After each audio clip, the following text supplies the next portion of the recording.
அஸ்ஸலாமு அலைக்கும் வரஹ்மத்துல்லாஹி தஆலா பரகாத்துஹு. நம்ம எஃப்எஃப் இஸ்லாமிக் புக் ரெஃபரன்ஸில் என்ன பார்க்க போகிறோம் அப்படின்னா, வாகனத்தில் செல்லும்போது ஓதும் துவா பற்றி பார்க்க போகிறோம்.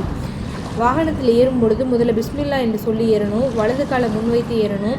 அமர்ந்ததுக்கப்புறம் அல்ஹம்துலில்லாஹ் சொல்லணும். அல்லாஹ் புகழணும். அதை நினைத்து அல்லாஹ்வுக்கு என்று கூறணும். துவா பார்த்துடலாம். சுப்ஹானல்லதி சஹர்லனா ஹாதா வமா குன்னா லஹு முக்ரினீன் வ இன்ன இலா ரப்பினா முன்கலிபூன். துவாவுடைய பொருள் என்ன அப்படின்னா, எங்களின் சக்தியால் வசப்படுத்தி கொள்ள முடியாத வாகனத்தை எங்களுக்கு வசப்படுத்தி தந்த அல்லாஹ்வை துதி செய்கிறோம். மேலும் நிச்சயமாக நாம் அனைவரும் நம்முடைய இரட்சகர் நலவிலே மீளக்கூடியவர்களாக இருக்கிறோம்.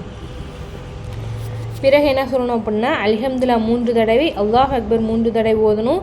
பிறகு இந்த துவா ஓதணும். என்ன அப்படின்னா, சுபஹானக்க இன்னி லலம்து நஃப்ஸி ஃபக்ஃபிர்லி ஃபஇன்னகு லா யக்ஃபிரு துனூப இல்லா அன்த. பொருள்: அல்லாஹ்வே, நீ தூய்மையானவன், எனக்கு நானே தீங்கிழைத்து கொண்டேன், எனவே என்னை நீ மன்னிப்பாயாக. என்னில் பாவங்களை மன்னிப்பவன் உன்னை தவிர வேறு யாரும் இல்லை என்ற துவாவை நம்ம ஓதிக்கொள்ளணும். இன்ஷால்லா இந்த துவா உங்களுக்கு ஓகேவாக இருந்துச்சு அப்படின்னா நீங்கள் லைக் பண்ணுங்கள். டவுட்டாக இருந்தால் கமெண்ட்டில் சொல்லுங்கள். இன்ஷால்லா அதிகமாக துவான்னு நம்ம இந்த சேனலில் பார்த்துக்கலாம். இன்ஷால்லா நம்ம சேனலை சப்ஸ்கிரைப் பண்ணிடுங்க. அஸ்ஸலாமு அலைக்கும் வரஹ்மத்துல்லாஹி தஆலா பரகாத்துஹு மஃபிரத்துஹு. எதுவும் உங்களுக்கு டவுட் இருந்துச்சுன்னா கமெண்ட்டில் சொல்லுங்கள். இன்ஷால்லா நம்ம தெளிவுபடுத்திக்கலாம். இன்னும் அதிகமான துவா இன்ஷால்லா நம்ம சேனலில் பார்த்துட்டே வரும்.